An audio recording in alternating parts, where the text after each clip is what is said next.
Good morning.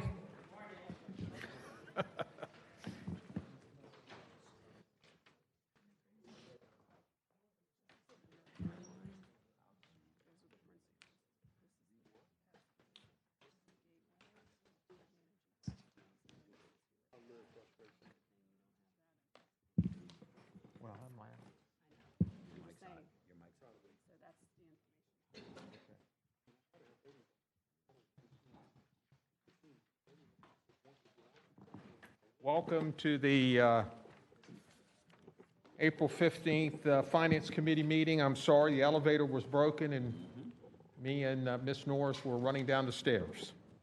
So let's start with introductions with Ms. Norris.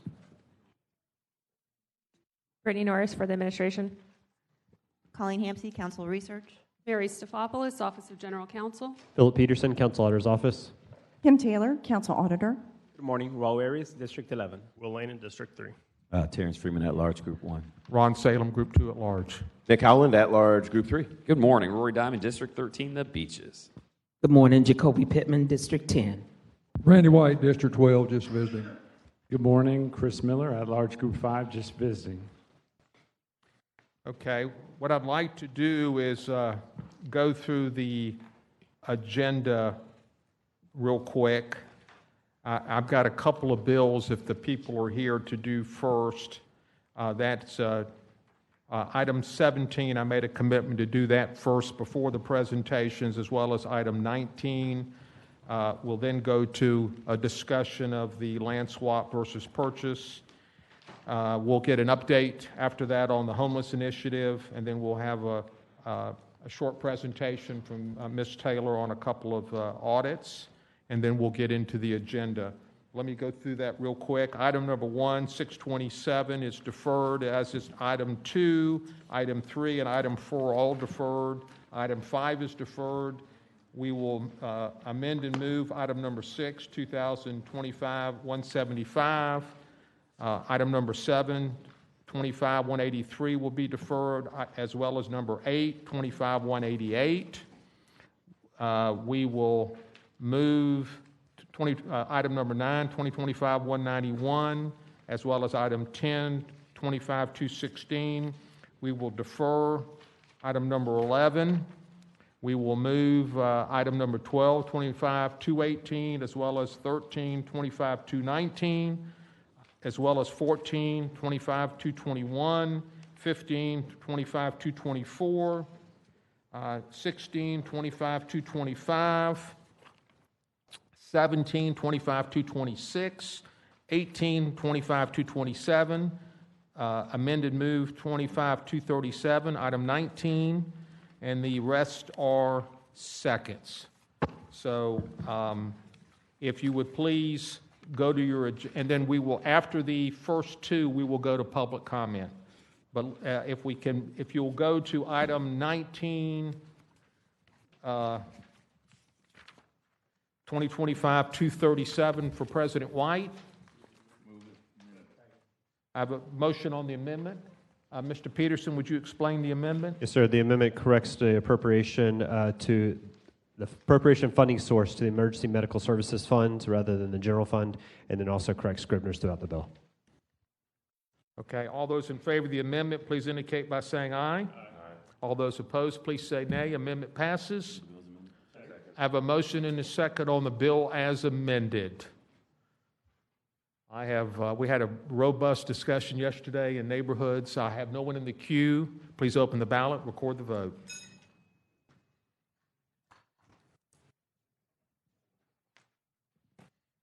Eight yeas, 0 nays.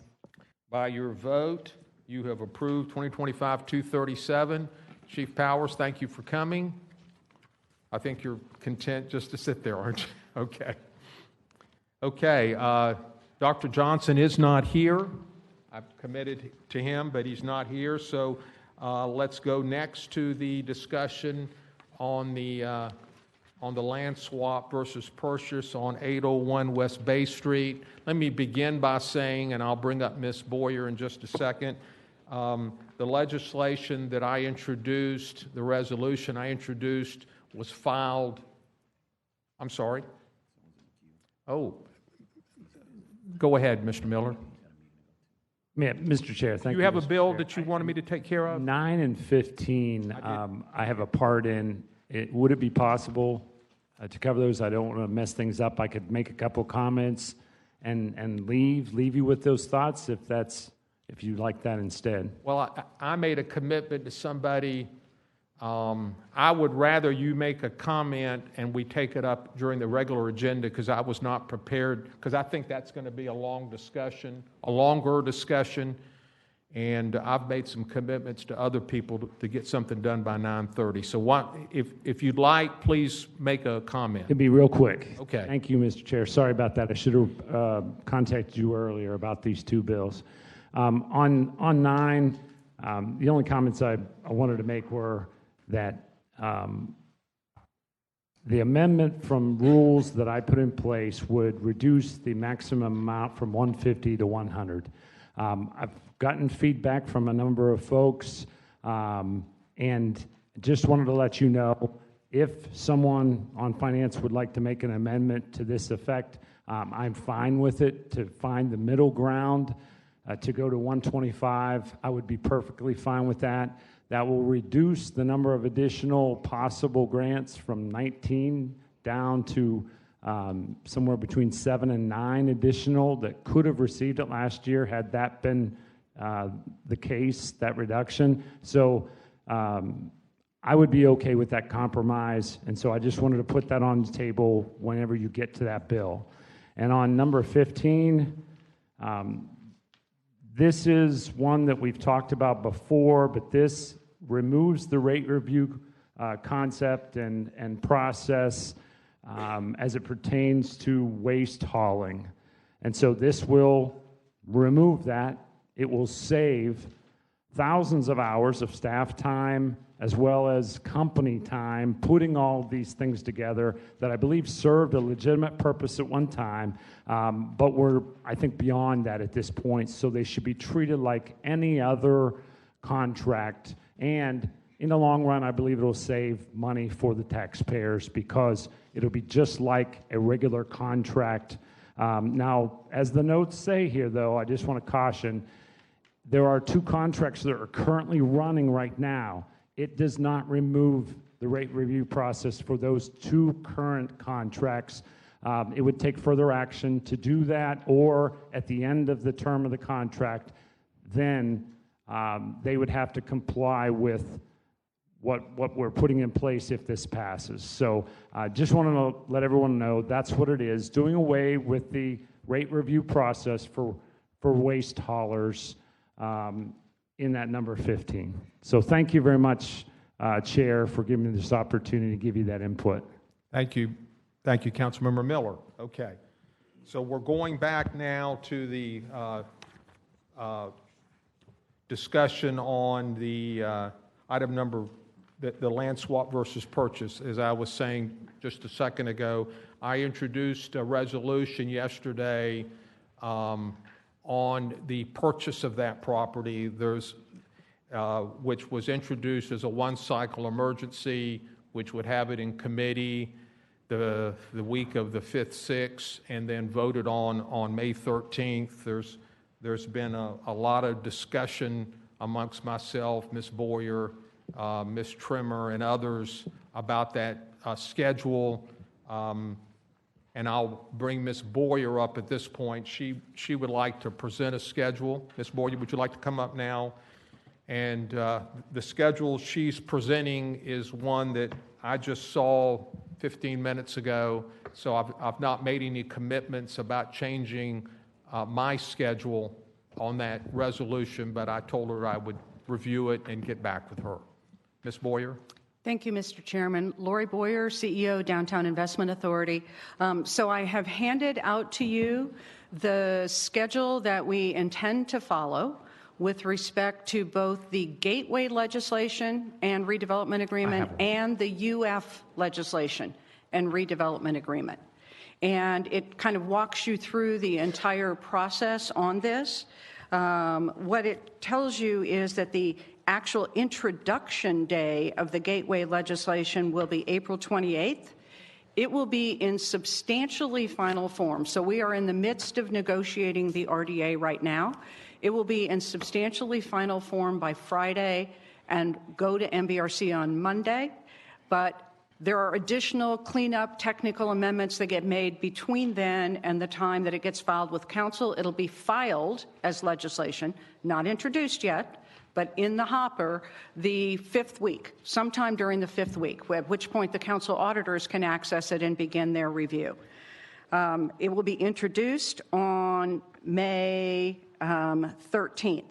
In the meantime, the UF subsequent, a cycle later, the UF legislation goes to MBRC and then gets introduced gets filed on May 21st and is actually not introduced to May 27th. I have been part of conversations with the council president, but I think he's been probably barraged. I think the administration has spoken to him. Gateway has spoken to him. I met with Mary yesterday afternoon, and we went over this. So from multiple parties' inputs, it is my understanding that everyone is comfortable and in agreement with the schedule of having a committee of the whole on May 27th, which is a council day, from 2 to 4 in the afternoon, to take up the gateway legislation, which would, if Councilman Salem wants, include Councilman Salem's resolution on the agenda or not, but it could be heard simultaneous. It is certainly our desire that we have an opportunity to present the pros and cons of the swap as well as the pros and cons of a purchase, and that would be discussed at that meeting and give the full council a chance to opine one way or the other. There is no intent on the part of DIA to try to thwart whatever the council's desire may be. That would be the appropriate date, from my perspective, on which an amendment would be offered to change from a swap to a land purchase, if that is the council's desire. We will write the bill that gets introduced on May 13th to contemplate that there could be an amendment to that effect, so there's no need for renoticing. I had that conversation with Mary yesterday, so we avoid that process.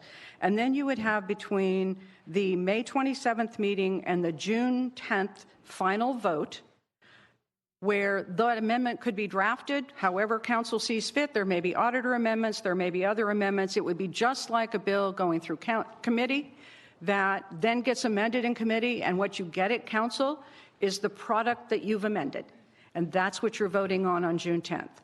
It would be described in a blue sheet. It would give the auditors time to review the amendment.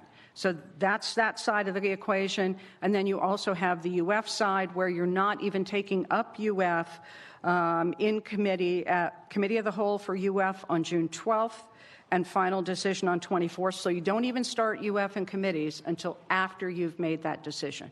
So that's the schedule that we intend to follow. I think that it gives you what you have sought in the sense of a full opportunity to debate, discuss, and amend as you see fit, and gives us the time to draft and have that ready for action in advance of UF, so there isn't a challenge with the UF schedule. I'm happy to answer any questions about schedule if I can at this point. I have some questions, but I'll go to Mr. Lanen first. Thank you, Chair. Through Chair to Ms. Boyer, so just so I understand the schedule here, May 27th is the earliest we would then see the total overall package, what the total financial ask is. Am I following that correctly? Through the Chair to Councilmember Lanen. No, actually, it will be available for you to look at as early as the week of April 28th when it's filed. You'd have to ask for it from Legislative Services, but it would be available. The auditors would start reviewing it. It would be introduced May 13th. You may have comments from the auditors available by then, but the action in committee would take place on May 27th.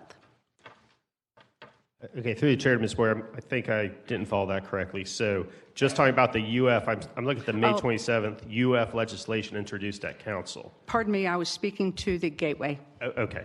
You're correct. You're speaking to the UF legislation. So UF legislation gets introduced in final form on May 27th, but the filing deadline's May 21st. So May 21st is when you get to see the entire UF package. Through Chair, thank you, Ms. Boyer, because I think that's what we're all anxiously waiting for. We've been talking about the land swap, but I think at the end of the day, the land swap could be a relatively small percentage of what the overall ask is, in addition to the $50 million that we've already committed to. So I, and I think others up here, are just anxious to see what the next ask is, in addition to the costs associated with the different options on the land swap. Thank you. I'm going to go to Miss Mary Staphopoulos. Good job. Through the chair, I just wanted to, and this is something I didn't get a chance to talk to Ms. Boyer about. So the Gateway bill would be introduced on the 13th, and I don't believe that's being filed as a one-cycle resolution. But the intent is for it to go to City Council on May 27th before the council public hearing, which would normally occur on that second reading at council. Normally, when bills go to committee prior to the hearing at council, they're done on an emergency basis. So we may just want to discuss, Ms. Boyer, filing it as an emergency so it's properly before committee, before council public hearing, but then council could always deny the emergency at the meeting, if that makes sense to you, so that it stays on, and then it goes to regular cycle, but it will already have gone to committee. So we just need to work through some of the logistics to make sure. So I'm just putting this in front of you all, that there might be some logistics to how these travel, that you'll see some uncommon discussion about emergencies and logistics that don't traditionally occur, because we want to be sure we're keeping them on the timeline that they're looking at for both Gateway and UF. Through the chair, I have no problem with that, and as I shared with the chair this morning, there may be some other nuances also that we have to tweak just to make sure we can stay on schedule. Okay. As I said, I have some questions, but Mr. Howland popped in, so let me go to him first. Thank you, Mr. Chair. Ms. Boyer, thank you for that timeline. What I'll be most concerned about when I first see the legislation is how we're financing what is probably going to be an additional $50 million for the Semiconductor Institute. I know we have the $50 million already planned that has been promised to UF. We've got the land swap. We have potential other land purchases. We have that whole area that we're granting as part of the deal, and then we have an additional $50 million, as I understand it, for the Semiconductor Institute. So where I will be mostly concerned is how we finance that, and I hope it's detailed very specifically in the legislation. And I would recommend that some, if not all, of that $50 million come from other projects that are now lower priority than UF is. Because as we've progressed as a city and funded all these projects all around our city, now UF is suddenly the biggest priority, and I agree it's a high priority, but that means other things are falling lower on the priority list. So I'd like to see the administration take a real good look at cutting back on something else to finance this. That's my thought. Thank you. Ms. Boyer, I have a couple questions. Ms. Boyer, when did the 30-day disposition conclude on the project? The 30-day dispositions concluded, I think it was either April 1st or April 2nd. I have that. We received no other timely bids. We did receive a late bid that would compete with UF on the train station and the convention center parcel. However, we consulted with both OGC and with procurement, and it was received late. And the rule is you do not accept anything. It was not 1 minute late. It was 15 minutes late, and that we are not supposed to accept anything late, so we did not. We have not opened it, and we advised them that we were not accepting it. And all this work that you're outlining here began after that 30-day disposition expired? Correct. Okay. All the RDA drafting we cannot start all the negotiation of the documents until someone is selected as the person that can Okay. acquire it. Second question is, and this may be to Ms. Trimmer, I'm getting phone calls, as I'm sure my colleagues are getting phone calls on both sides of the land swap versus purchase. And can you, Ms. Trimmer, or someone provide me who are the owners, investors in this project, so I know if someone is calling me that they're financially involved versus a concerned citizen? Through the chair, my client is Gateway Jacks, which is doing Pearl Square and everything else downtown. So they have the Downtown Jacks Fund that is out there.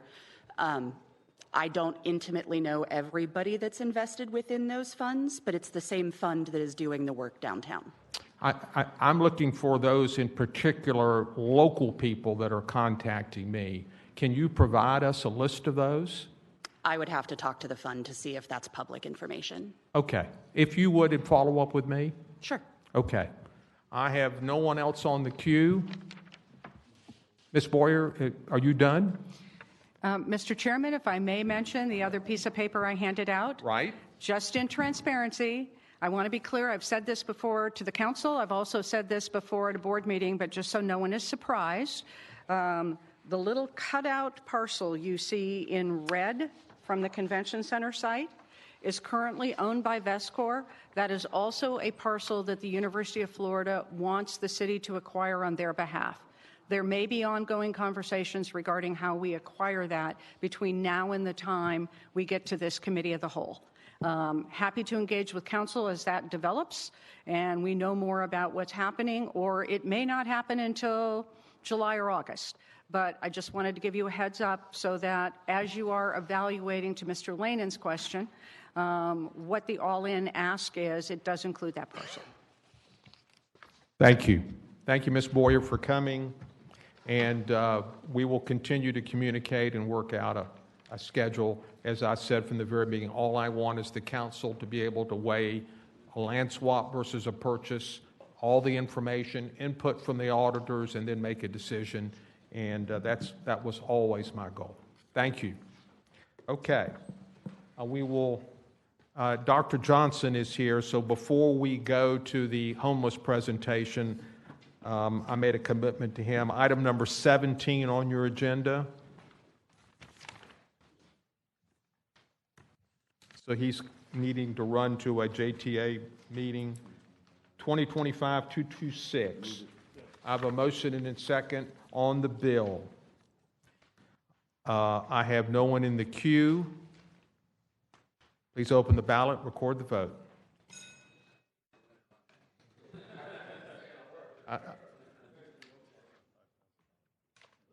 Seven yeas, 0 nays. This bill was deferred in neighborhoods, so I'll let the president decide how he wants to handle that situation, okay? You're welcome, sir. It's always my goal to make you happy.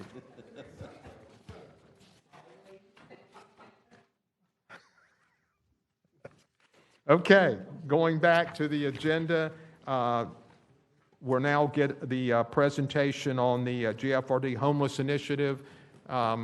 We got some fantastic news over the weekend that I'm sure Chief Powers and his group and JSO will talk about a 49% reduction on homeless people on the street over with the count that occurred on January 30th, I believe was the date, but very pleased with that and all the efforts going into that. Chief Powers?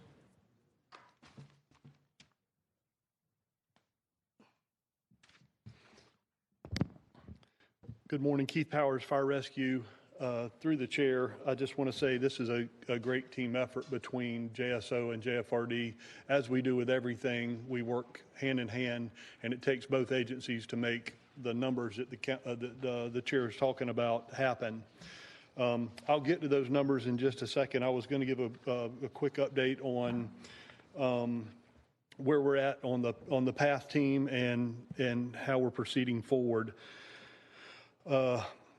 Last we talked, I had one Trinity Rescue Mission was one of our shelter bed vendors that was open. Since then, on the 2nd of April, City Rescue Mission came on board. They are now, we have all 26 of those beds already full. Of course, those beds rotating in and out, but we're keeping them full. And on the 14th, which was yesterday, the Salvation Army beds came on live, and I'm still waiting on an update on where we're at on those beds as far as the number that are being used. What was that date that Salvation Army went live? Yesterday, the 14th. Yesterday. We got the contract executed on the 14th. So the PATH team, since they have started their work on the street, has encountered 562 homeless individuals. and those folks have been entered into the unhoused processing management system, which is how we track the number of people that we've come in contact with. Part of the legislation that this council provided to us was to be able to store belongings, and those belongings are being stored at a facility close by downtown. And so far, we have used that facility 159 times, with the majority of those being used by JSO as they have arrested people or need to put their stuff in there.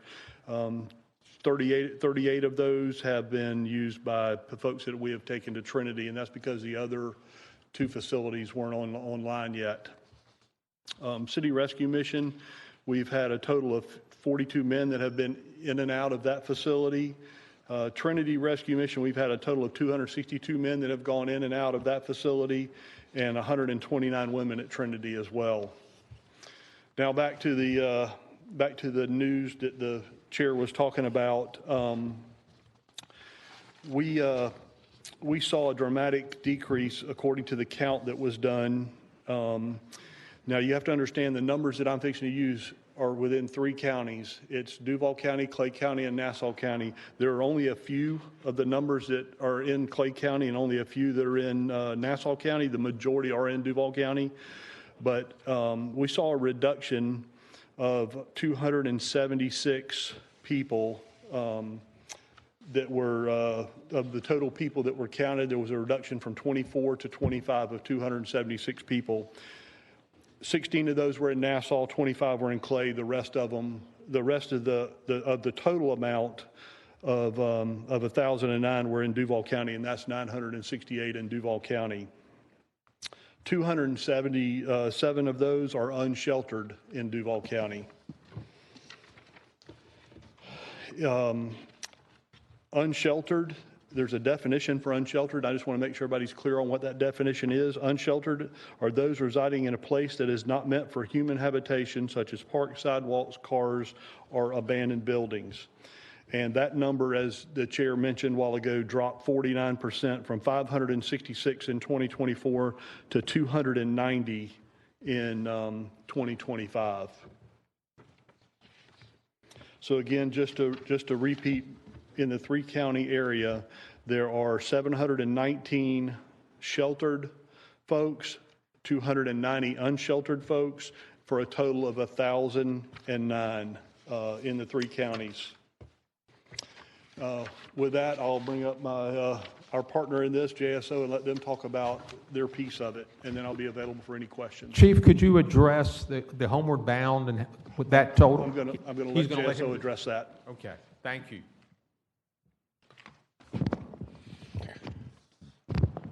Not bad. Jimmy Ricks, District 1 Commander, through the chair. Our numbers for the camping violations since October 1st of 2024 is the warnings have been 775.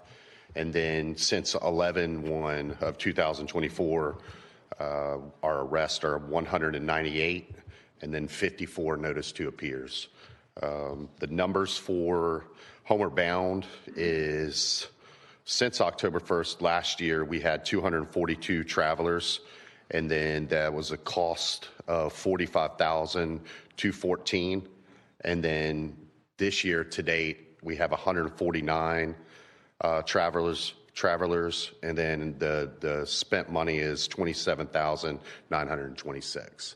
So that's our homeward bound numbers that we have so far. So it was 241 and 24, and is that what I heard in 140? 242. 242 and 149. So almost 400 have entered since we started this program, have entered homeward bound. Yes, sir. Is that correct? That is correct.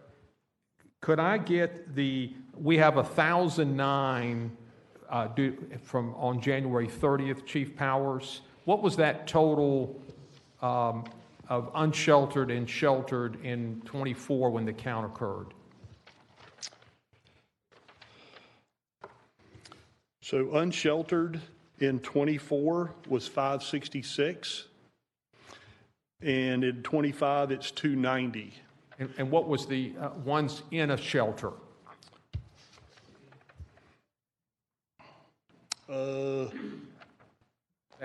Sheltered would have been 779 in '24 and 719 in 2025.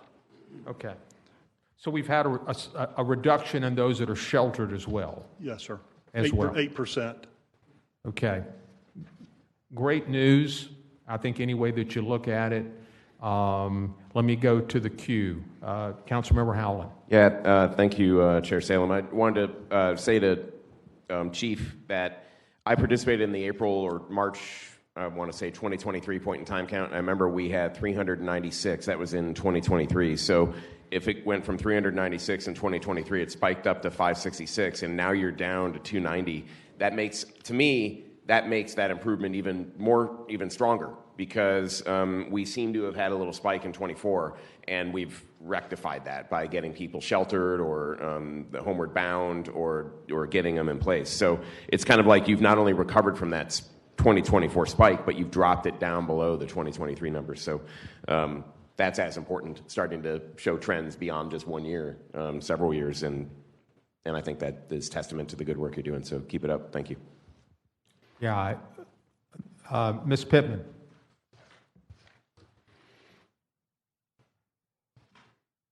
To the chair, again, I want to compliment both JSO and fire department and the pathway. I will say the last couple of weekends, I've gone downtown. I usually work a lot on the weekends, and I didn't see anybody on the streets. Normally, I see people on the streets. But there's a couple of questions that I do have regarding the storage of their belongings. How long will those items be able to be stored there? Is it temporary, or tell me the coordination with that? Through the chair, it's a great question. I know it's over 30 days, but I think it might be somewhere between 45 and 30. I don't know that exact number, and it might be actually 35 now that I'm talking to you. Okay. 35. It's 35 days. And so how will they be able to get their stuff? Is there a coordination with how they're able to pick it up at a certain time? Through the chair, they give them basically a calling card for JFRD, and then JFRD has that contact, and then they make that arrangement. Okay. And for long-term housing, so the housing that we currently have now that we're taking people off the street, is that for a certain amount of days, and what happens after that? And will you all be working with changing homelessness, looking for long-term housing? For long-term, you mean the storage of their property? No, I'm finished with the storage. Okay. I'm sorry. Yeah, you're finished. I want to know about, because we have a couple agencies that are coming on, and is the housing, 30 days, 45 days, or are we working with other entities to ensure that there's long-term housing if possible? Through the chair to Councilwoman Pittman. So we have the three vendors that we talked about. They go into those shelters. Those are temporary shelters. That is not long-term housing. They start working with them to try to get them into a 90-day program. Like Trinity has a 90-day program they can go into. They can then move to the St. Johns County facility and start working on long-term recovery, whatever that is, helping them with their finance, helping them with their, if they have addiction problems or whatever they need, mental health care. But this is the beds we're talking about here are just temporary. They are funded through September 30th of this year. Okay, that's what I need. There will be an ask coming in the JFRD budget that'll be coming to this, to this council to extend that for those beds for another year. Okay, because that makes more sense, because temporarily is not going to help with the long term that they will need, because a lot of them you have to hold their hands a little while longer. So I just wanted to make sure that after that term was over, was there a backup plan for continuing? So that's good news. So thank you so much for that. Councilmember Freeman. Thank you, Mr. Chair, and I think Councilmember Pittman beat me to it. But one, thank you, through the chair to Chief, thank you so much for your work, and I sit here happy and that's not the word can't describe the feeling that I have, but when this topic first came up back in 22, I did not think that we would be having this discussion today. I thought people would look at me like I'm crazy, that I just have a bleeding heart, and that there are other bigger things that we need to worry about as a city. So I'm really happy about that. One, I never doubted you all. I know I push back, and I always push back because I want folks to prove to me they have conviction about how they're going to go about doing it. And then that conviction really helps me go out and defend when people ask questions. Councilmember Pittman basically kind of landed where I was at, so I think I'm good now. But the numbers, as Councilmember Holland was revealing as well, are showing that the program is working. My question was going to be, do you need something else? What else do you all need in order to continue to do the good work? And I believe I've heard that answer. And then my next question was going to be, if the budget came back flat, I know that we're having some cuts in some other areas. I think it's like a 10% reduction in some departments and things of that nature. But if the budget came back flat at what you all had this year, is it, I don't believe in speculating or assuming, but just based off of the data, could we anticipate the same good work that was done?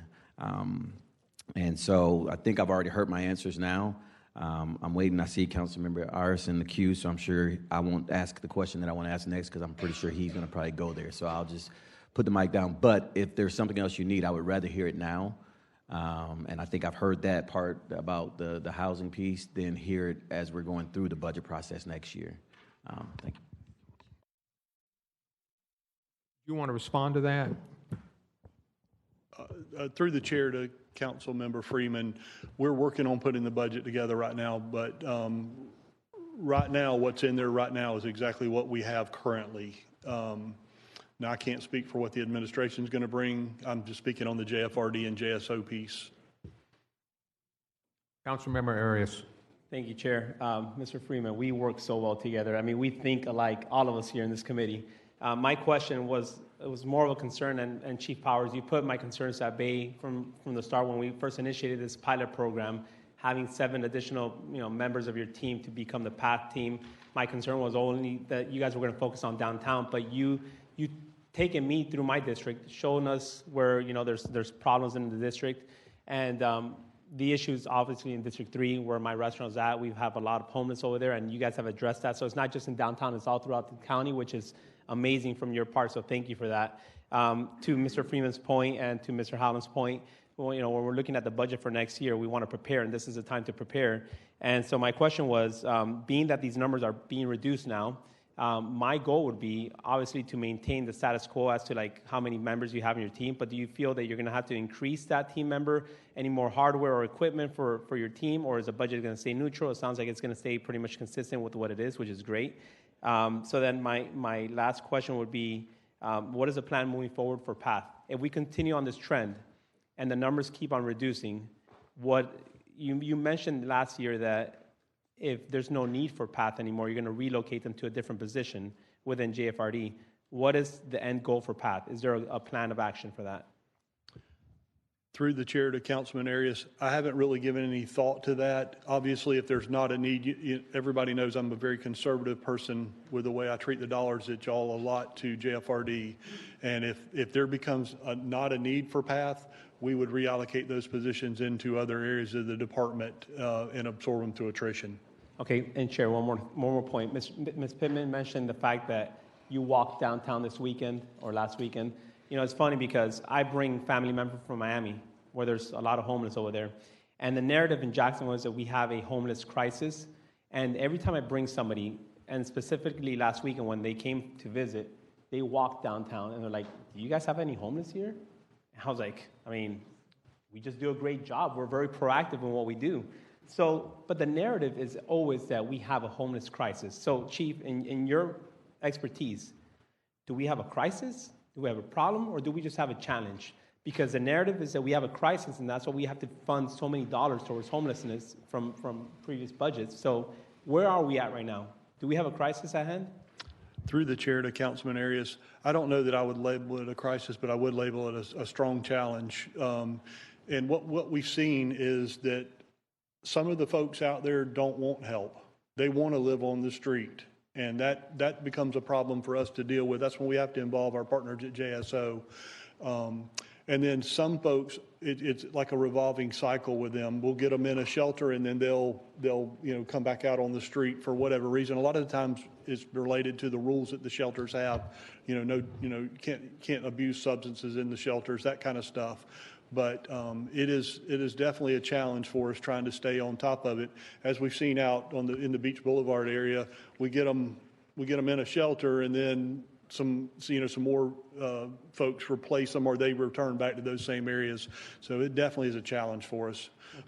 But what I will say, if I can take a moment of personal privilege here, is we have got some great men and women at JSO, and we've got some great men and women on the PATH team that really have a compassion for this, have a passion for trying to help this situation, and that is what's really made the two teams so strong and able to get done in a very short period of time what they've been able to do. Yes, thank you. Before I'm going to speak, before I go to you for the second time, I wish Council President White was here. Council President White was the one, as he always does, JFRD can do anything, and it was his suggestion for this PATH team to use JFRD, and we can all see, working with JSO, how successful this program has been. I believe we have now 1,000 people either sheltered or unsheltered in Duval County. I'm not sure if that includes the other two counties, but somewhere close to 1,000 people, which is a lot less than we had just a couple of years ago. And obviously, the program has been extremely successful, and as we go into the budget process, if those are things we need to consider, are these numbers and how we can improve it. Let me go to Ms. Pittman, then we'll move on. To the chair, I'd just like to make this comment. This is the first time that I've been working with the homeless over 35 years that we've stepped it up and actually put our money where our mouth is, right? So going forward with everything that we have coming in certain areas like the La Villa community, cleaning up areas that matter and that's important, but to also make sure that the work that the nonprofits do in the community, they've had help. I see Don out there in the audience, and I don't know if the other Don is here. We have worked tirelessly over the years to try to get this done, but this is the first time that it's been a priority for the city and JFRD to help. I mean, it's a respectful kind of thing. One, a lot of the people that are on the street, I promise you, don't want to be on the streets. They want to have a safe and quality place to live.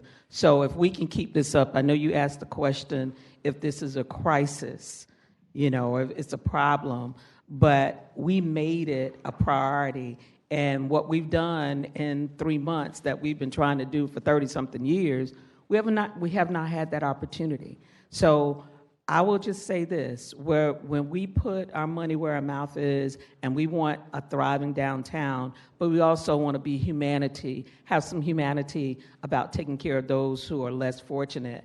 And I'm the first one that will be that proponent, but now seeing what y'all have done in the last couple of months is just amazing. I've never seen it. So if we can continue in terms of continuity, if we need more equipment or more staff to continue that, because I didn't hear anyone say that the homeless went to San Marco or they went to Springfield.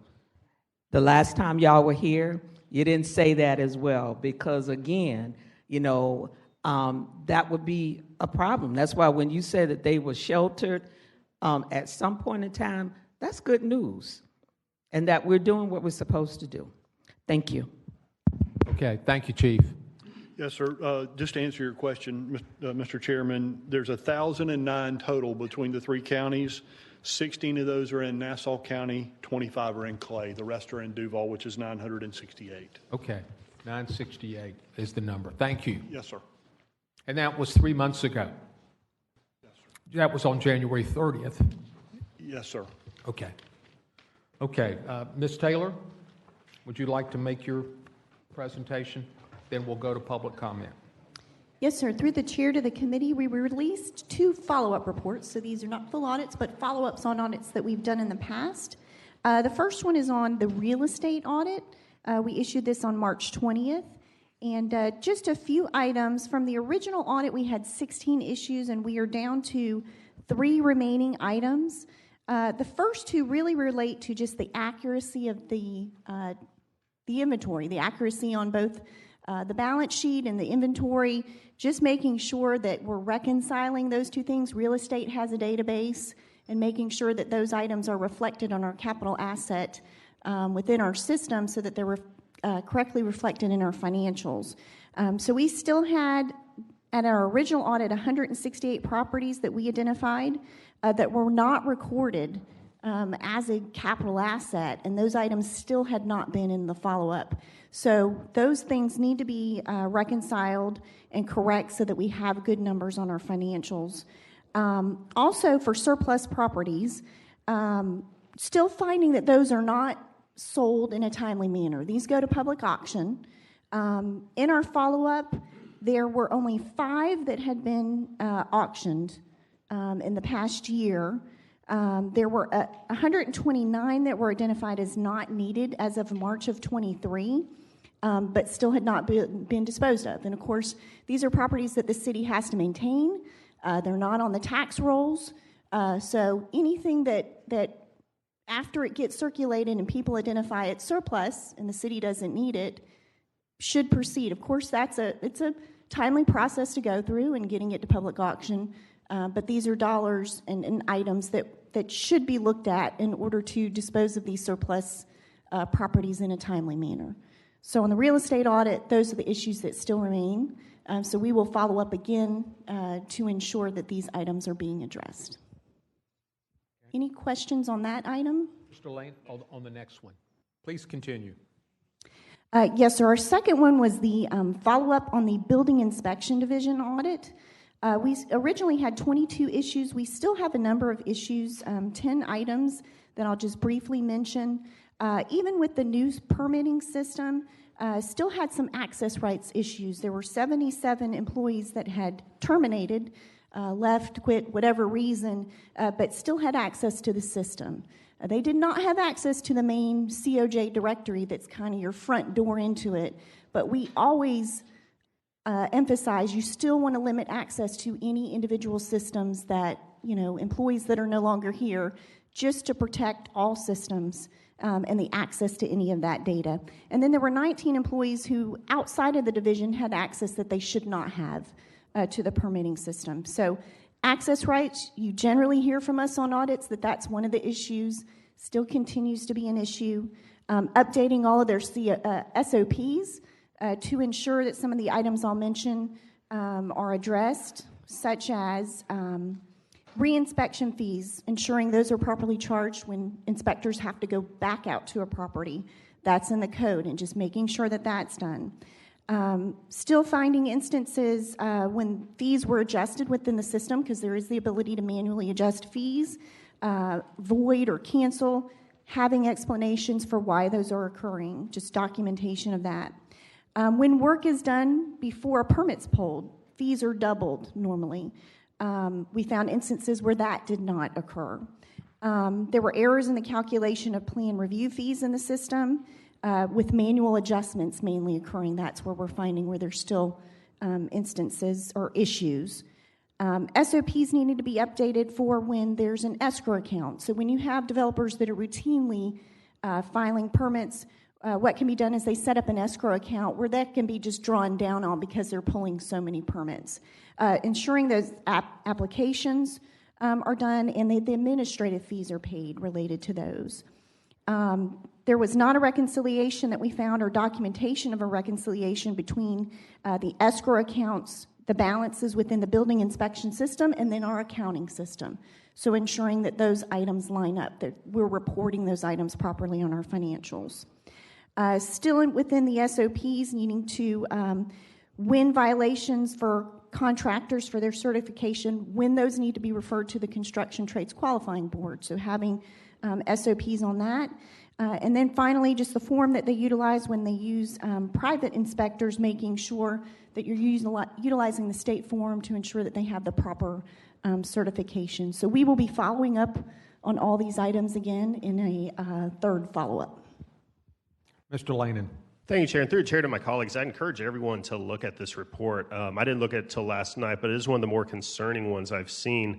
And actually, this original audit was done back in January of 18, follow-up in March of 21, and now this one was done in April of 2025, and 10 of the 22 issues are still remaining. And so a couple of the things Ms. Taylor hit on, there's 3 separate type of fees that were reported as we're still not collecting properly, so there's some missed revenue opportunities there as well. So through the chair to Ms. Norris, could maybe the right person follow up with me individually just to talk more about this? Because I was surprised just to see that almost the majority of the original findings from 7 years ago are still there. And through the chair to Ms. Taylor, when would that next follow-up occur? I know there's usually at least a year or two between follow-ups, it seems like. Through the chair to Councilmember Lanen, yes, given the volume, it's usually about a year or two. When we have significant items like payroll system, something like that, not that this is not significant, because it is, but in prioritizing things like that, we will follow up sooner, but it is generally a year time period. Through the chair, thanks, Ms. Taylor. Just again to the committee, whenever I see that they've had 7 years to correct not properly collecting revenue, that just seems like a long time to not fix something to me. Thank you. I think we all share your concern. Okay, let me go to public comment, then we'll get into the agenda. I've got about a dozen or so cards here, so I'm going to give each person a minute. And let me begin with Dr. Gail Patton.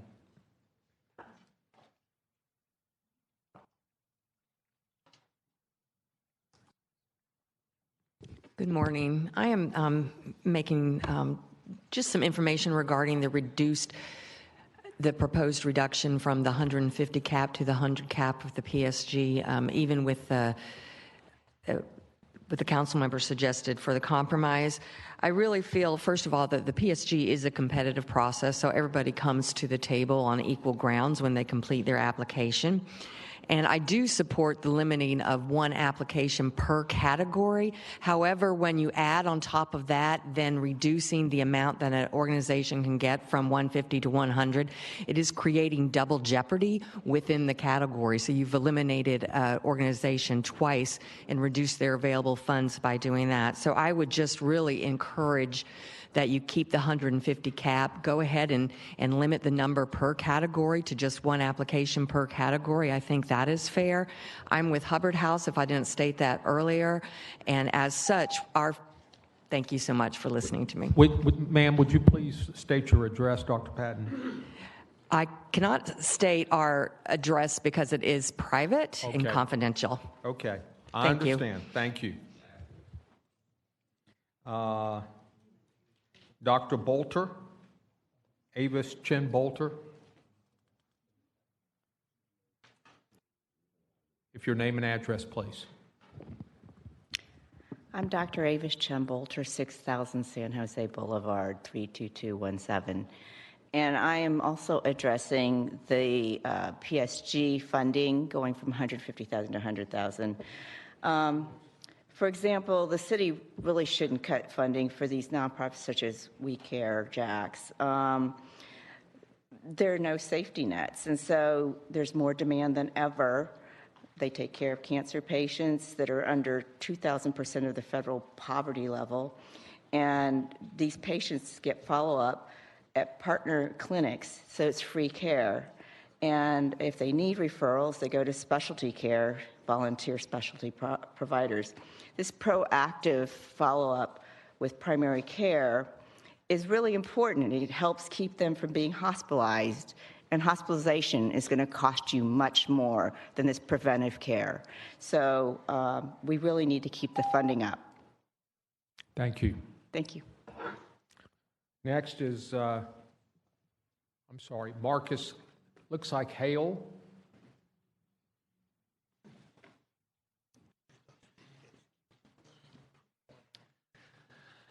That's correct. Thank you. Through the chair, my name is Marcus. I'm sorry, go ahead. Okay, thank you. Through the chair, my name is Marcus Hale, CEO of the Literacy Alliance of Northeast Florida, 40 East Adams Street, 32202. Also talking on the PSG cap. The Literacy Alliance is focused on adult skill building and GED attainment. We are funded in the self-sufficiency category of the PSG process, and the funding cut that's proposed would impact our services by preventing 50 or more adults from building their job skills and securing their GED attainment. I could say that the Literacy Alliance is a really great example of the impact of PSG and growing organizations that can become scaled and be able to then operate more efficiently, and then in the process also create a situation where we're allowing adults to then be self-sufficient economically, which then saves the city dollars in the future. Thank you very much. Thank you, sir. Alex Savar.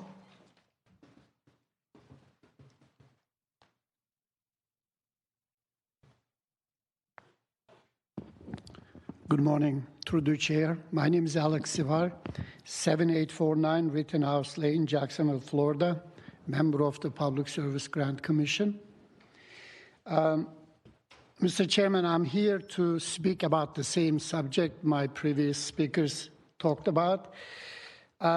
Support the original legislation that keeps the maximum amount at $150,000 because the nonprofits are struggling financially, and they need really a stability to plan to achieve maximum impact. Too many changes throughout the year at once and without a sufficient time to prepare could be devastating to their outcome. And the PSG has been emphasizing data-driven decisions. If multiple variables change simultaneously, the reason for impact will be unknown. At the PSG Council ourselves, preferred approach is to phase changes to monitor the impact. Sir, your time is up. Thank you. Thank you. Next is Linda King.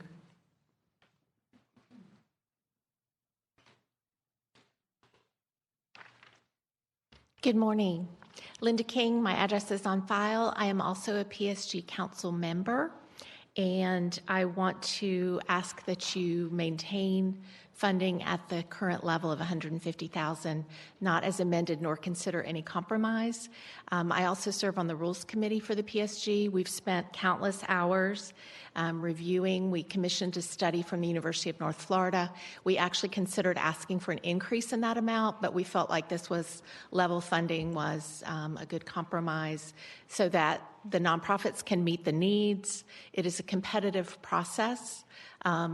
Applications are evaluated separately amongst all the categories. So again, there are safeguards in place to maintain equity and efficiency in the system.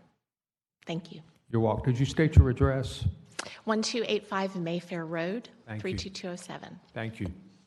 Next is Carissa Lepley.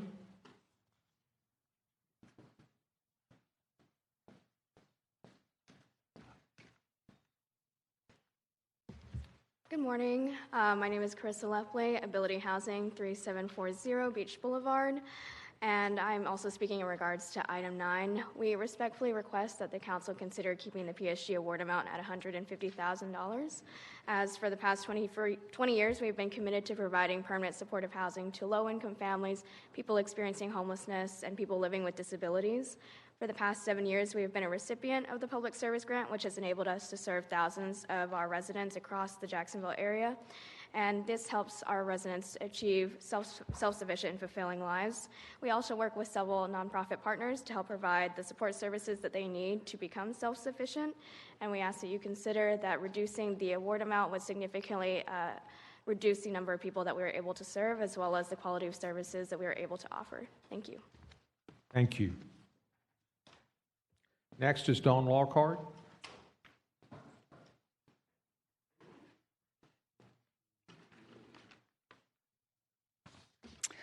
Good morning. My name is Dawn Lockhart. I'm the CEO of the Nonprofit Center for Northeast Florida. My address is 40 East Adams Street. I'm here today to represent the nonprofit sector, which is currently experiencing a seismic threat to our ongoing capacity to meet the needs of the most vulnerable populations in our community. First, I applaud you for your efforts to increase efficiencies in government. It is an approach the nonprofit sector excels at. For every dollar we receive from government, we achieve 4 additional dollars from earned income, the private sector, and philanthropy. We excel at doing more than less. The current federal and state landscape is creating a fractured social safety net that will have significant impact on this community, and in fact, it already has. Nonprofits don't have the capacity nor the time to absorb the shocks to our system, nor the resources to continue to float government for delayed payments.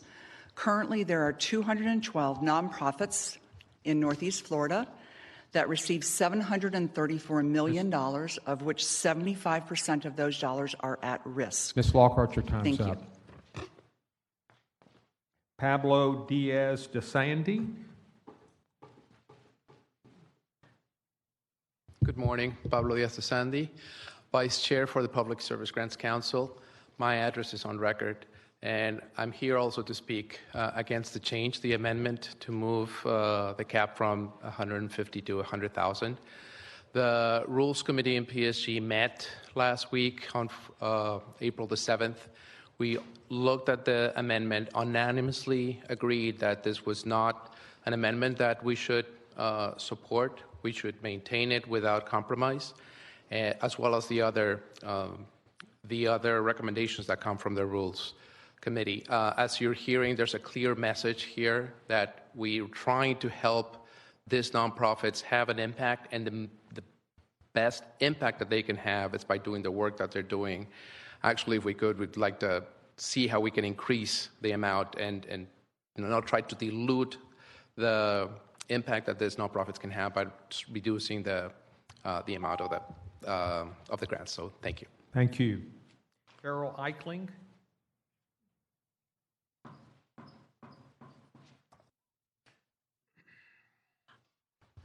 I'm sorry, I did not wish to speak on this. I am available for answering questions on the BCID budget. Thank you. I'm sorry. I didn't That's see all right. that. Angela Strain.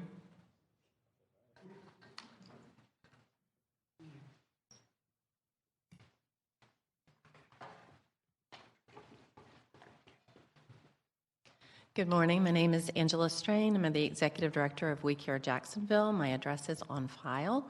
I just rise in support of the PSG Council rules recommendations that are before you and to speak against the proposed change in the amounts awarded.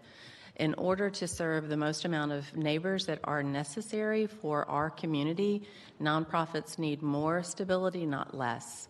If the council could find more money in the FY26 budget, that would be the way to get more people in the community awarded versus reducing the amount. Thank you so much. Thank you. Taylor Roberts. We have one more after that, committee.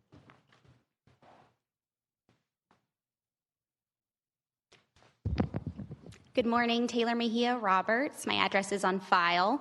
I am one of the newer members of the PSG Council. I've been on the council for less than a year. I'll tell you, my first meeting last year was approving the rankings of the organizations that were above the line and fell below the line for funding. I didn't have the opportunity to evaluate any of those applications or score them. So one of the things that was most striking for me in that process was seeing some organizations listed multiple times in each of the categories. That was one of the things that I was worried about moving forward with the PSG. I'll tell you, our council as a whole, our rules committee met multiple times. We saw input from the UNF study. We truly believe that keeping the allocations at a maximum of 150, but limiting the applications per organization to 1 per MVP category is the best way to address the concern of some of the organizations receiving most of the funding while other folks are being left below the line. So thank you for your consideration this morning. Thank you. The last card is John Nooney.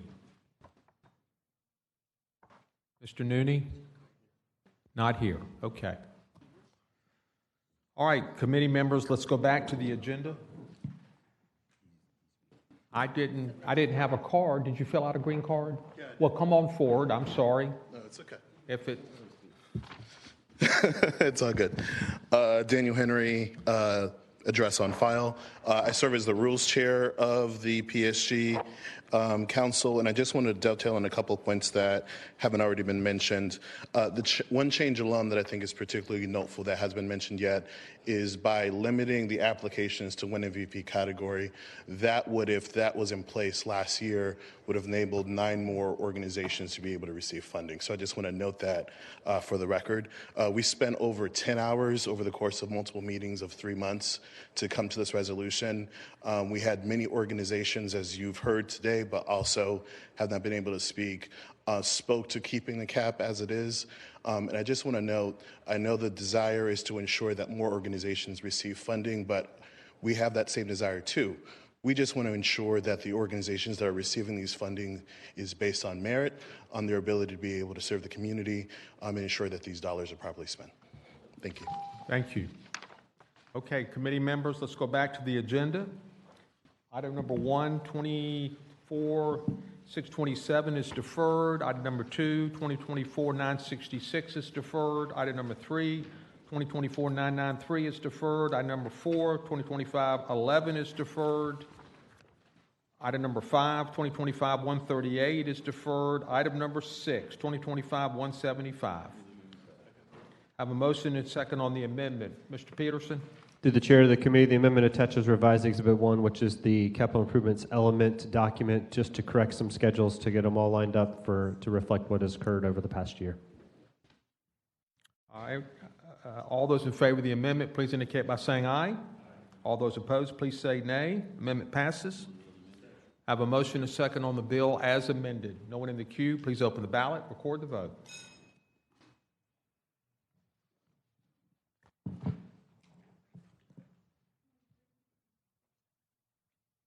Seven yeas, 0 nays. By your votes, you've approved 2025-175. Item number 7, 2025-183 is deferred. Item number 8, 2025-188 is deferred. Item number 9, 2025-191. Yes, Mr. Lanen? Thank you, Chair. If I could, I wanted to speak to the overall bill, and then I'm going to have my own amendment. Mr. Chair, you have an abstention on this one that needs to be taken up first. I'm sorry. Ms. Pittman, let's do that first. I like to abstain from this bill. The Clara White Mission has received funding in the past, and we're looking to do that in the future. The paperwork has already been completed and submitted, so I just wanted to let you know. Thank you. Okay, Mr. Lanen? Thank you, Chair. And to the committee, you see that the bill was introduced by myself, and that's on behalf of the PSG committee. One thing I wanted to point out is the amendment that we have, the 150 to 100, actually was not part of the recommended changes that the PSG Council submitted. So if you looked at the red line, that part wasn't even touched. We thought the biggest discussion would be limiting the number of grant applications to 1 per category, which, as one of the speakers said, actually brings 9 more people into or 9 more organizations into the fold next year. Councilmember Miller was coming from a good place. He wanted more nonprofits in total to be able to apply. But to compromise here, I would like to introduce an amendment to make the limit 125,000 to meet in the middle, which is also what Councilmember Miller mentioned in his comments at the beginning of the meeting. I have a motion and a second on the Lanen amendment to move the maximum grant to 125. Mr. Arias, on the amendment. Yes, sir. While I would support that, I also think that we will be doing a disservice to the nonprofits, because some of these nonprofits are obviously doing the great work in the community. They seek these dollars because they actually, like I said, putting the work in, and they need these dollars. Before we take that amendment, I mean, can we have discussions on other opportunities to see where we land? Because I have some amendments myself, and maybe they'll be able to kind of counter that a little bit more. I'm not sure how you guys want to proceed, but I would support it if we have no choice, but I'd rather discuss other possible amendments before we move forward. Why don't you discuss some of your ideas so people know whether they're going to vote this one down? Thank you, sir. Or support it. All right. Are you good, Mr. Lehman? All right. All right. Well, thank you, Chair. So I have three amendments that I want to just talk about. One would be obviously limiting the amount of times an applicant could apply for a PSG grant. And although we heard about one per category, I'm simply saying just once in general, one PSG award per fiscal year. I have data here, and I'm not going to name any organization out, but I do have data that's honestly quite alarming. There's one PSG recipient this year that received over $500,000. Our PSG total dollars are roughly $7.2 million. They've received over $500,000 because they've received 4 total awards. 4 awards. And so we're trying to work with the community to make sure that we get more applicants funded. However, we're continuing to fund the same people over and over. And to no offense, I did hear somebody earlier from the public come up and say that they've been receiving awards for over 20 years. Great. I'm glad they're clearly putting the work.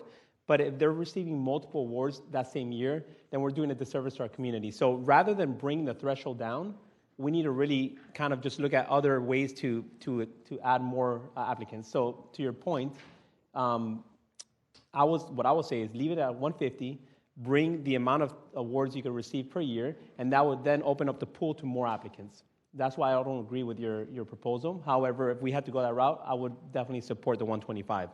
The second amendment that I would propose would be, as I stated, one applicant received over $500,000 this year. And these applicants are coming every year, and it's becoming where we are essentially sustaining their operation. They're becoming dependent on our dollars, all right? So what I would propose is the moment any applicant receives over $1 million in a 5-year period, they have to take a break, a 1-year pause, to not apply anymore, to open up the pool for other potential PSG awards recipients. So we're essentially saying you're definitely entitled to 150, but at $1 million, pause. You're not applying next year. We're opening up to other PSGs. That would be my second proposal. And my third would be one that I think would really help us out in general fund dollars and all that kind of stuff would be any applicant that receives PSG dollars, they cannot apply for direct contracts with us, the city of Jacksonville. You can't take and take and take and just continue to get funded from us. We have to draw a line somewhere. And so these are my 3 potential proposals, conversations. Thank you. Well, I think we need to go back to the Lanin amendment and deal with that first. And I've got a couple of speakers. Councilmember Diamond on the Lanin amendment. Yeah, if it's all right with the chair, I'll speak to both comments. So I like the compromise. I understand where Colonel Miller was trying to get to. He was trying to spread the money around. Essentially, for those who are not getting PSG grants, but who are running nonprofits in Jacksonville, there's a feeling that there's a good old boys network in nonprofits. They get all the money, they have their friends on the PSG, and therefore they get the cash. So that's the issue. And to address the issue is to lower it down so that more people would get it. So I'm down for that. But there is the counter problem, which is there's nonprofits doing essentially city services like Sulzbacher and UF Health doing indigent care that are really city services. They're doing it more efficiently than we could if we did it ourselves. And so there's a government function there. I bucket those people differently, personally. Then we've got, so I'm all for your compromise. Let's give that a shot. And then my colleague has 3 great proposals. I'd support them all. 100%. But and the last reason that you gave, I think, is the number one reason, which is so many people are using the city of Jacksonville taxpayers as a way to sustain a nonprofit. I ran a nonprofit for 8 years. We started with a $600,000 a year budget. We ended with a $23 million a year budget. We never took more than 10% government money. You cannot run a nonprofit except for those few that really are extensions of government with the whole idea to just live off the government. You just can't, especially the city of Jacksonville taxpayer dollars. My colleague runs a nonprofit, takes 0 city of Jacksonville taxpayer dollars, and yet we get this great benefit. So I do think you need to wean off COJ money at some point, or it needs to be a really small part of your projections. So let me just finish it by saying this. This is a massive conversation about how we direct our money that we're holding for the city. And if you think if we were instead a donor advised fund, or if we were one of these foundations that was deciding how they wanted to target their funds, I don't think PSG is how they would do it. They would say, here are our top 3 priorities: crime, housing, homelessness, health, right? Those four, and then they say, okay, here's what we need in our city in order to hit these targets. Instead, we're like, we just open this up. Who looks the best? We'll have these folks look at it. And don't get me wrong, I like our PSG council and the members and all the rest, but I just don't think we're being very thoughtful about how we target our dollars to affect what is essentially city services and not just nonprofits that are doing a good job. So that's my 2 cents. I'll support it all, but I do think maybe, Mr. Chair, that this is something that needs real thought and more work than we could probably do today. Yeah, that was going to be my comment, that if we deal with the three amendments of Councilmember Arias, I think we'll be here all morning, and we've got several other bills. I have feelings that in this discussion, there's been no discussion about quality. And these people that are getting 150 in multiple categories, are they providing a quality service? And that also needs to be part of the discussion. It would be my feeling, in this bill, it was in Rules and Finance. Did y'all deal with it yesterday, Chair Howland? We were 2 weeks ago. Yeah. You did not deal with it? No, we voted on it 2 weeks ago. So. And you passed the Rules Amendment, obviously. Okay. Councilmember Lanin? Thank you, Chair. And again, just to remind everybody of how we got here, we were ready to vote on it last week. It went to rules. There was the amendment, and then we deferred at your discretion, Chair, because there were a lot of calls after rules. Oh, it went from 150 to 100. Right. What I said in rules, though, when I went and spoke on this there, is that today really is the day that we need to get this done to put this into effect for the next vetting cycle. The Rules Committee still has some other items they're working on. Through the chair to Councilmember Arias, yours are three big things that I'd like to hear more about and probably support, but I would want the PSG committee to also weigh in, including the Rules Committee that has done so many hours of work. So my preference would be we take up the Lanin amendment, and then these ideas, all of the PSG meetings are noticed meetings. Other council members have gone through the years. You can voice your feedback as well, and then ultimately let's just have more time to discuss those three relatively big changes. Because I get you, I was surprised when I saw, wow, some of these charities are getting sick. There's one that's getting six. I don't think this past year, but there has been one that's gotten six, 150,000 in the same year. So there's definitely some more discussion there. But for now, just so we can get rolling with this next grant cycle, I'd like to be done with the amendment, have that, and then any future changes we take up between now and the next grant vetting cycle.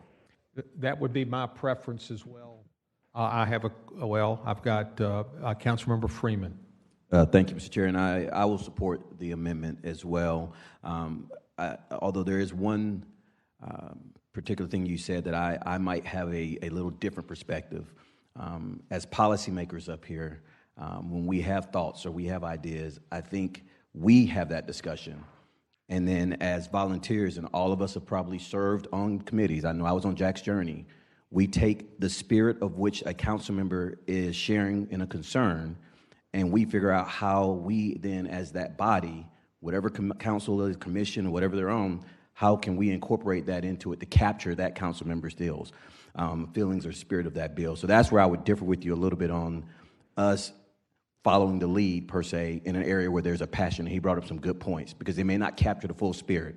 And I'm speaking from experience, and I'll be discussing that later on a bill coming up. So I do think that your points are heavy. We have many special committees, I will say, and I was going to ask anyway next year to volunteer to serve on a committee that overlooks it, because of what we're going to be discussing later here. Just ensuring that as councils turn over, as positions in the city turn over, that conversations and great work that has been done previously, or the institutional knowledge, is not absent from their good work. Because there's nothing refuting the hours, the 10 hours I heard that people worked on, nothing refuting their hard work. But if it's absent of conversations that were had that added value to this subject, then their work could be in vain, or could go against the spirit. So I'm going to support the amendment. I do look forward to the conversations with Councilman Arias, and I will make a request to lead that committee next year. Thank you. Councilmember Arias, I guess, are you comfortable with? Yes, sir. I'm going to support it. Like I said, I will support the 125. I still would like to, at the very least, I out of the three heavy ones, there's one that I think we could definitely take up today, and that's just having, I would like to take all of them today, but at least having one per year at the very least. That will definitely open up the pool tremendously. Like I said, there was one organization that received 4 last year. And Mr. Lanin said there's one that received 6 maybe last year too, or the year before. Just by doing that one amendment right now will open up everything. Okay. We have So I would definitely support Lanin's, and then I would like to propose one. Thank you. Okay, hang on, everyone. I want to deal with the Lanin amendment first. And I've got Mr. Howland to speak on the Lanin amendment, then we're going to vote on the Lanin amendment. Thank you, Mr. Chair. I supported the Miller amendment on March 31st. I'll support the compromise Lanin amendment today. And I love all three of Councilman Arias' ideas, including potentially taking one up now. We need to have a little bit more discussion on it. But the reason I'm doing that is because as we approach budgeting, we all know that we have deficits ahead. So we may not have additional money for PSG. In fact, it could be flat. It could even be reduced because PSG money is only available if we've already satisfied the core elements of local government, public safety, infrastructure, vital city services. So we may not know, we may not have an increased level of PSG funding. So reducing the per award amount will indeed give more opportunity to other nonprofits. And that's why I support the original Miller Amendment, and I'm supporting the Lanin Amendment, because what we're not addressing here is the overall funding of PSG. We're just addressing that if the cap amount. So we have the opportunity to give more good nonprofits funding with the same or reduced amount of money. So I'm supportive of the Lanin Amendment. All those in favor of the Lanin amendment, please indicate by saying aye. Aye. All those opposed, please say nay. Lanin amendment passes. Council Member Arias, if we debate that thing, you've got the providers in PSG with no input into that process. That bothers me. That's why I would like to see a special committee or a process where everyone has a chance to get into those things. I'm not going to prevent you from making the amendment, but it's a complete surprise to me. I'm sure it's a complete surprise to the providers and the board, and I just don't think that's a good idea. May I? Sure. Thank you, sir. Through the chair. So I don't think it's a surprise to anybody. I mean, you've already heard from many PSG reviewers say that this is a concern to them too. So it's not a surprise to me. Actually, it's a surprise to me the fact that they're even admitting to the fact that they have the same concerns I share, that most of you all share as well too. So on the contrary, I think this is something that needs to be taken up now, specifically more so because of the point that Councilmember Howland just stated. We're not sure where we're going to land next year. And the point is that if these PSG dollars, the award actually reduced by half, we're really doing a disservice to our entire community. I don't think that by us limiting how many awards a recipient receives is a disservice. If anything, we're opening up the doors to other potential PSGs to earn some sort of awards. This is the easiest one out of all three, which is why I think that we all have an appetite for this. And if we want to debate it, great. But I think that my approach to anything in life is just bringing more of a common sense approach to things. And this is, to me, a very common sense legislation or amendment that I would like to propose. If anybody has any concerns, please feel free to add to it. But I think that this is a no-brainer in my opinion. Thank you. Okay, please restate the amendment, Councilmember Arias. Yes, sir. The amendment would be to limit the amount of awards received by any nonprofit organization applying for PSG awards to be limited to just one per fiscal year. Through the chair, could I just get some clarification on that? Sure. So you're not limiting the number of applications they could submit, just how many awards they can receive, to one total across all categories. That is correct, Mary, through the chair. Thank you. And they could apply for any of them, and ultimately the PSG Council would decide. I think Mr. Diamond wants to speak up. Thank you. Well, hang on a second. Okay. You said, is there a second? Yes, second. Okay. Discussion. Mr. Lanin. Thank you, Chair. I won't be supporting the amendment, primarily because I am supporting the Public Service Grant Council. This was their meatiest change they had in this legislation that we filed, and that was to limit that, hey, I may be a very large nonprofit, and in each one of these categories, I have 2 or 3 large programs that are part of that, and that's why there were multiple people or multiple awards per organization. Councilmember Diamond talked about extension of government, how some nonprofits are. I don't have the list in front of me, but some of the very large nonprofits rely on services. This is essentially saying instead of 450, 150, or I'm sorry, instead of 450, 125 would be the maximum you could get. And that's why without having that entire list and understanding all the impacts to services, we talked about homelessness initiatives not too long ago. I mean, there's a real impact here that I think we just need to discuss more before we unilaterally make a decision that we are severely cutting funding to some of these organizations. Thank you. Councilmember Diamond. Thank you, Mr. Chair. I'll agree to it. I just would perhaps have the author clarify that it's one entity. You know, they could have like 3 or 4 associated nonprofits. So I don't know if you want to add that wrinkle to your original motion, but I've seen this happen before. It's like, you know, you apply for a grant, and then you apply for a grant with the other entity, and then your C4, and then your other one. It just gets messy. Although I will say this: look, this is going to be a shock to the system. I think it's going to invite a conversation, right? And I think that's okay. And we can on a dime say, hey, okay, all right. So this is our impact. Let's figure out what our city services are that are extension of government that we really need to focus on for a $450,000 grant, and then do it that way, not do it this backwards way. And if it's too soon, it's too fast, then we can backtrack. Okay, I've got Mr. Freeman that I'm going to speak, and then we'll vote. Thank you, Mr. Chair. I'll support the amendment, and I'll share why. That is a concern that I've heard, and it didn't just start when these members came up and spoke here at the podium. I've heard that over the course of some time.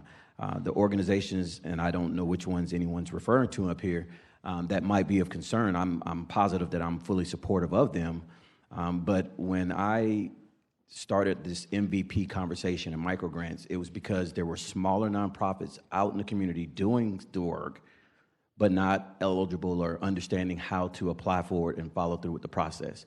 So the comment where I'm going to land is whereas we may lose a big fish or a whale in the pond that is serving and helping government meet a need, there may be some smaller fish that apply for them and get the same level, maybe not that highest level of funding, but get the grants to accomplish the same task. I don't know if that's making sense to you, Councilman Lane, what I'm saying, but 5 as opposed to 1 might be able to do it, and those 5 would still apply, and they may be awarded it, and we still are serving the same population. So I don't think that we would be limiting the population we serve by doing something like this. Thank you. Okay, Mary, did you want to clarify the? Yes, through the chair to Councilmember Arias, I just to get a better understanding of kind of how this would play out.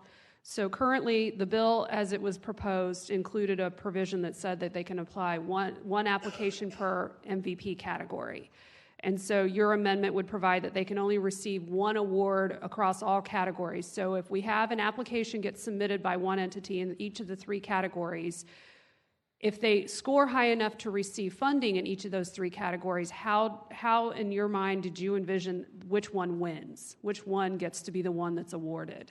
Because I think they're going to need some direction on potentially how that would play out, or they might have some recommendations. Through the chair to Mary, great question. So in my idea, this is all evolving, like Mr. Diamond said. You know, we can't just stay in the Stone Age. So what I would encourage is the PSG Council is to create a section when they're applying that says, out of the 3 categories, which is priority 1, 2, and 3, based off of what they determine, what that organization determines is their priority for their priorities, that will be the one they get funded in. So we will not make that decision. We'll let them decide based off of their priority level, 1 through 3. Through the chair to Councilmember Arias, so what you're suggesting is they get a high enough score in each of the 3 categories for funding, and then the entity chooses which program ultimately receives the funding? Yes, ma'am. Okay, thank you. Thank you. I'll conclude. I'm going to vote against this today. I believe this is an earthquake that needs a lot more discussion personally, but sometimes you need an earthquake, and obviously that's how you feel. I would rather this occur through a more formal process. Okay, all those in favor of the Arias amendment, please, let's raise our hands. 1, 2, 3, 4. Those opposed? 1, 2. Amendment passes.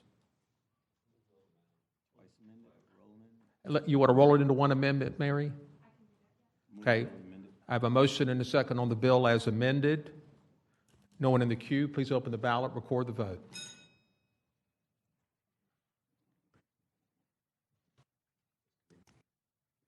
Six yeas, 0 nays, 1 abstention. By your vote, you've approved 2025-191 as amended. Okay? Item number 10, 2025-216.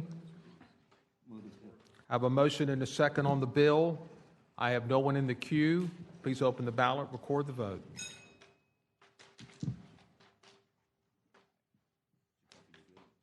Yeah, I've got the one sheet. There's one more sheet. 7 yeas, 0 nays. By your vote, you've approved 2025-216. Item number 11, 2025-217 is deferred. Moving on to item number 12, 2025-218. I have a motion and a second on the amendment. Mr. Peterson? Yes, sir. Through the chair of the committee, the amendment attaches a revised Exhibit 1, which is the BT to balance the accounts and the funds for proper accounting, and then 2 attaches a revised Exhibit 2, which is the CIP to correct the appropriation for 2 projects. They were flip-flopped, and then also the prior year's amounts under a number of projects. All those in favor of the amendment, please indicate by saying aye. All those opposed, please say nay. Amendment passes. I have a motion and a second on the bill as amended. Please open the ballot, record the vote.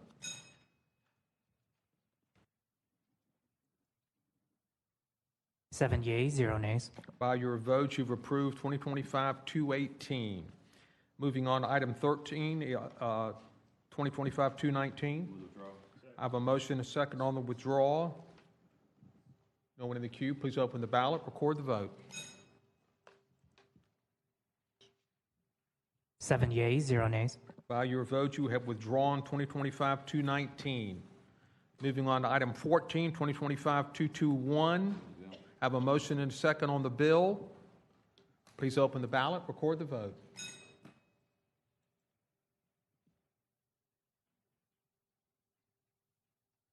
Seven yeas, 0 nays. By your vote, you've approved 2025-221. Item 15, 2025-224. I have a motion and a second on the bill. Please open. I'm sorry. Mr. Diamond. I just want to be out as a co-sponsor, please. Thank you. I'd like to as well. Me too. Sorry. Anyone else? Okay. Please open the ballot, record the vote. 7 yeas, 0 nays. By your vote, you've approved 2025-224. Moving on to item 16, 2025-225. Oh, I'm sorry, Ms. Pittman. I have you, and I've just missed it. Wrote your name down. To the chair, too, out of abundance of caution, I'd like to abstain from voting from this bill because I'm the CEO and president of the Clear White Mission, and will probably be applying for these funds. Thank you. Okay. I have a motion and a second on the bill. Mr. Diamond. I'll be quick, but again, like I said before, I do think that we need to sharpen our pencils on categories, because what is a kind of an extension of city services and what is a nonprofit that could otherwise be privately funded is just conflated in our categories and how we look at these things right now. It's always bugged me. Never thought this conversation would actually be one that the council would take up. So delighted to hear it and would love to. And look, if we do a committee or something, we drill down this, happy to be on this one. Passionate to support nonprofits in Jacksonville, but with city funds, I just think we ought to do it differently. Thank you. No one else in the queue, please open. Oh, I'm sorry, it popped up. I didn't see it. Pardon me? Sure, yeah. Councilmember Freeman, you're recognized. Thank you, Mr. Chair. No, I was just asking if you would, before I speak, I know in neighborhoods they came up and spoke, and I watched neighborhoods, and they had it was a great discussion with some good questions asked after they spoke. So prior to me speaking, I would like to hear, I would like for this committee to hear their explanation, and I support what they're doing. I want to start with that premise. So I want this committee to hear what they shared with neighborhoods, because I think that's important to what I'm going to say. I think Dr. Hervey came forward, and I don't see her in the audience. The chief was there as well. Ms. Okay. Maribel, she spoke as well, and because she made some pretty good comments as well.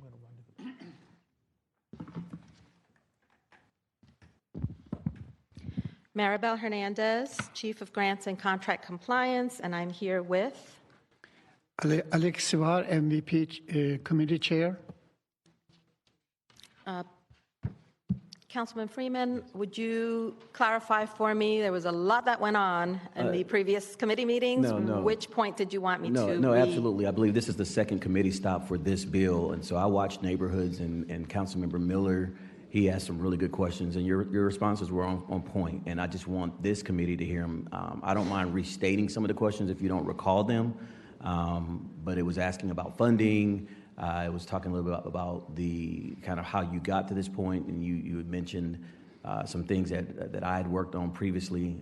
I just want this committee to hear those responses. So if you can recall it, unfortunately, Councilmember Miller can't be here. It's going to add value to what I'm going to say here later. Sure, I would be happy to address that through the chair to the committee. The MVP committee of the Public Service Grant Council met extensively to determine the categories. And every year, this is new every year, they can come up with recommendations that they present to you. Ultimately, you decide what those categories are. Long story short, there were over 30 nonprofits that participated, whether it's attending, emailing, or speaking during those discussions to determine where they should go. And at one point, they were looking at adjusting the categories for the PSG portion of that.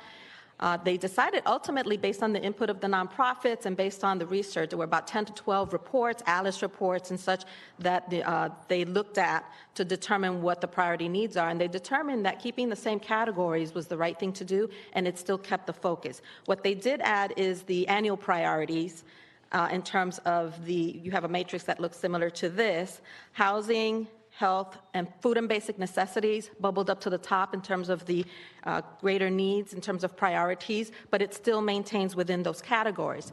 The fourth category, which in the past 3 years had been the PSG microgrant program, and for those that may have been on the council at that time, that was Councilman Freeman's idea. He initiated that, and for the past 3 years, the fourth category has been the PSG microgrant pilot program. And so what things evolve, and it's really taking that to continue that and to also look at continuing to support nonprofits. What the MVP committee did, approved by the PSG Council, was developed a mini grant program. It is the name is slightly different, so it doesn't say pilot program, because 3 years later, it's probably not a pilot anymore. But it is named, proposed to name it the PSG Neighborhood Community Mini Grant Program. And what that does is focus on it originally was up to $15,000 for small nonprofits, as well as training to help them to be able to apply for PSG grants in the future, and play with the big boys, so to speak. At Councilman Freeman's request, in alignment with what he had originally started, asked that be adjusted to up to $20,000, along with the vision that he had. The MVP committee agreed to do that, so they did adjust that to up to $20,000. And basically, it's determining, putting that category in. The actual program itself has not, I provided a preliminary draft to Councilman Freeman, but the program itself is not completed. In fact, MVP meets this afternoon because they're still developing the rubric, they're still developing the reporting, the programmatic, financial, et cetera. So it's not completed. Once that's completed, then we will definitely sit down with Councilman Freeman and our liaison, Councilman Lanin, to review it in its totality.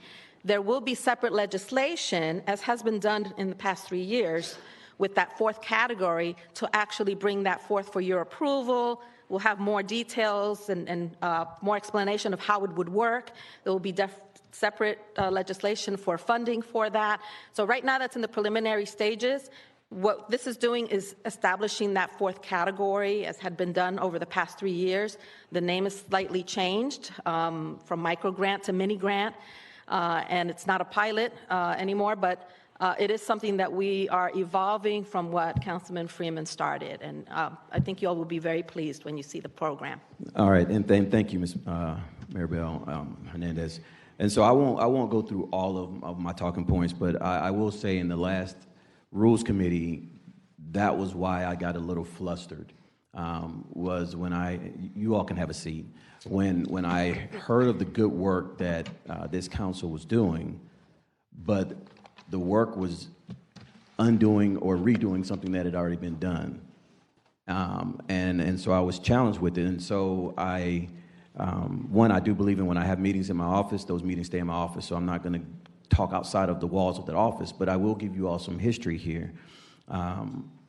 When I created MVP, and Councilman Diamond was like this, I created it at zero base because I wanted it not to be a burden on our budget, but if it were a passion or a priority of a council person, then they would try to advocate for those dollars to then fill it. The spirit of why I did this kind of speaks to what Councilman Aris was just saying earlier. I noticed as a smaller nonprofit myself when I was working in the Christian school world, that there were a lot of times, and even in the nonprofit space when I was with a literacy company, there are a lot of times these larger ones that are more polished, they have grant writers, they have case managers, they're able to facilitate the cumbersome process and get to that end goal and get those awards, whereas these smaller ones that I spend a lot of time with, that are I was almost said ministering, but that are serving our community, maybe just a smaller bite of the apple, but that small bite matters. They could not meet those specifications, so we modified it. And at the time, the PSG Council was not in support of this category, and I don't think that group fully understood that when they were writing it. I'm good friends with the chair, and I understood his argument. His argument was, we have so many grants to go through already, you're going to add more workforce. And he's right. The minute you put out that you're doing, if you want to call it a micro grant or you want to call it a neighborhoods grant, then that's fine. But the minute you do that, you're going to have so many more flooding the system. And I was like, isn't that a good thing? Don't we want to have more? And so I said, okay, what will make you feel better? So I filed 4 pieces of legislation since 2022. 2022 214E was the pilot program. In full transparency, I did not think about going back and removing the word pilot. Okay, I did not think about that, but that's a simple amendment. And that's where I do want to honor and respect all of the work they've done, but a lot of the changes that they made is simply an amendment to an existing piece of legislation. 2022 234 was an appropriation of funds for a full-time position. Working with Joey Grivey, we had an FTE. They had it in the administration at that time. They said, we'll move it over. That position would have been the case manager that took the burden off of the council. That was how I solved the concern of the council at the time. So you're not going to have more work to do because thanks to the administration, they are providing us with a full-time employee that was already in the system to work. Long story short, the vision that we cast then did not make it to fulfillment. Now there's a 3-year program, and I had to vote against it. I had not to support the passion project that I had of mine. But then in 2022 to 623, another $200,000, which was now the funds to go out. How did I get the 10 at 20,000? Again, trying to work on. I got one person now that's a full-time person. What can they do? How much capacity can they hold? Do they have to either work with 20 at 10,000 or 10 at 20,000? That was how we got to that number. So I want you to understand when they were saying last meeting that there wasn't a plan, that there wasn't this or there wasn't that, why I was getting so worked up, because there'd been numerous meetings. And I requested that the attorney that was working with us and working with me during that time be here, and I don't see him in the chambers, and I'm a little disturbed by that. And I also didn't appreciate the response I got back that he's not coming and that the chief would be there. So I don't know if he serves underneath Fackler or not, but again, this is where I have this concern about our representation. You were my attorney, you were in the meeting, you were taking notes, you helped me craft this, and I, as a council person, requested for my attorney to be here as we're in meetings, and I'm standing up here alone, and have been told that I need to now have the chief stand here. And so Fackler should be getting a call from my assistant today saying, is he under your purview? And it was Mr. Snyder, and I don't know if he's not an attorney, if he's just a grant, he's not there. Okay. 10-4. That helps a lot because I was really going to lose it when we reached out to faculty yesterday. So I appreciate you cheering me on. And I would have much rather seeing when I request for someone to be here, I'd much rather them be here. Again, that puts me in a posture where there's a lack of trust because that is. We'll stop there. So that said, I have a problem with the whole name change. I want you all to think about it. If you've worked on a process or a project for several years and you poured your heart and soul into it, and then all of a sudden you have a group of volunteers, which we've all have been, and I appreciate and value their work, but I was going to ask them on the day from the podium, when they started doing this work, were they aware of all of these pieces of legislation in this process?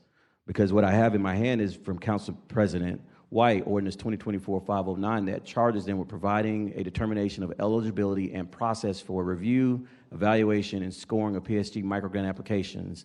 And they have to do that to be in accordance with 2022-623. Basically, every year they have to put something forward for the budget. So that was the premise of why this conversation started. Why they are looking at a program that I was working on and looking to rename it / rebrand it, and no communication with me is the challenge that I have. So through the chair to the chief, I know that if you don't mind coming back up, I know that you've committed to working with me.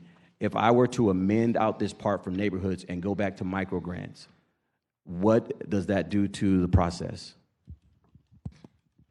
Through the chair to Councilman Freeman, if you're referring to the process in terms of the program that the PSG Council approved, which is actually modeled almost exactly after the safety and crime reduction and written by the same person, then they would go back and rename it. Okay, and thank you. And we know with the safety and crime reduction, you're aware that they said that the 9,000 or whatever they had was, you're good, you're fine. They said that that number was too small to truly do an impact in the community. Okay, so there are just a lot of conversations that have gone back. So once this bill's been moved and seconded, I'm going to offer an amendment to change the name back to what it was originally, the microgrant program, and then we can, if there are any other discussions, we can go back, we can go forward with that. Was it not? Yes. If you'd like to make an amendment, so and yes, we vote on that amendment and move the bill. Yes. So I would like to make a motion to, in the language that is changing it from microgrant pilot, which it should be changed from pilot program, to the whatever term they had to restore it back to microgrants program. I got a motion and a second to restore the name to microgrant versus whatever name they're using now. So the bill currently calls it the Public Service Grant Neighborhood Mini Grant Program, and the prior name was just, without the word pilot, microgrant program. So the Public Service Grants Microgrant Program. And thank you. And through the chair to Ms. Stefopoulos, can you tell me where this subsection falls underneath? Is it under PSG? So isn't that redundant to have to say the name again? Yes, it's in the Public Service Grants arena. That's my point, so right. If you don't want that in there, it would just be microgrant program. And it's subcategory D, which is zero-based funding. Okay. Correct. Okay. I have no one else in the queue on the amendment. All those in favor, please indicate by saying aye. All those opposed, please say nay. Motion passes. Can I get a motion? Motion is second on the bill as amended. Please open the ballot, record the vote.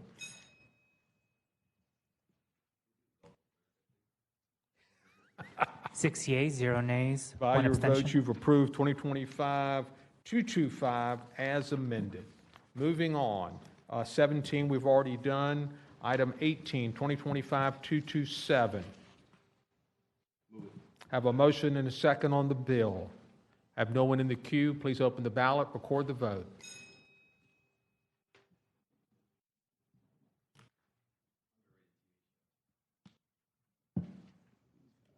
Seven yeas, 0 nays. By your vote, you've approved 2025-227. We've already dealt with item 19. Items 20, 21, 22, 23, 24, 25, and 26 are all seconds. I see no one else in the queue. I'm not sure. If they're here for us, would you like to recognize the group? Are they here to observe us? Yes, Council Why don't you come up to the microphone, please? Good morning. Many of y'all know me, Mickey Roman. Sure. We're just, Councilman Gay is allowing us, hosting us to bring in Joshua Christian Academy. And so we're just bringing them through a little, we initiated, Nashawn and I initiated a civics course for school children. And so we don't want to distract or take away from this important function here today, but we're just showing them, opening up their eyes and showing them where the $2 billion is being spent. Mr. Roman, thank you so much. Okay. And we are adjourned. We'll see some of you back at 12:30. 12:30.